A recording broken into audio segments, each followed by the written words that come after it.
C'est une photographie de plateau. Ça se voit au cadre vertical bien sûr, mais aussi à la finesse du grain et au dégradé des gris, impossible à obtenir avec une pellicule de film. D'ailleurs, contrairement à ce qu'on voit sur cette image, Chaplin ne porte pas de képi dans la célèbre séquence illustrée ici, celle où le dictateur Inkel se rêve en maître du monde, en jouant avec le globe terrestre.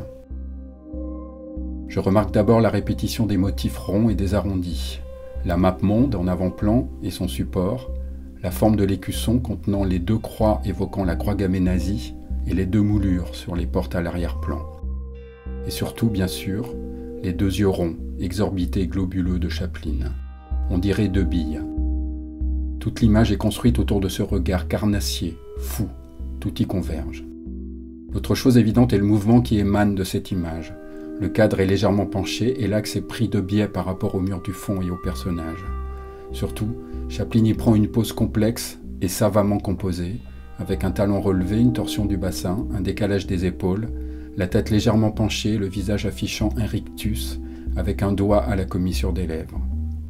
C'est comme si une sorte de danse s'amorçait entre le personnage et la map au monde.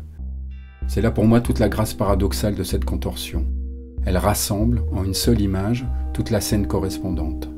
Le personnage est en train de se rendre compte, devant nos yeux en quelque sorte, que le monde est à sa portée, envahi par un appétit carnassier, destructeur, halluciné de sa propre puissance. Mais ce qui me frappe le plus dans cette image et dans le film, c'est que Chaplin oppose la grâce à la brutalité du modèle qu'il cherche à combattre. La gestuelle et le mouvement du corps de Chaplin, acteur interprétant Inkel, ses mimiques et ses expressions suivent une sorte de chorégraphie qui tranche avec la violence d'Hitler. C'est tout le génie de Chaplin, lui le petit juif, que de contaminer de l'intérieur le dictateur antisémite, jusqu'à l'expression de la cruauté de la volonté de puissance.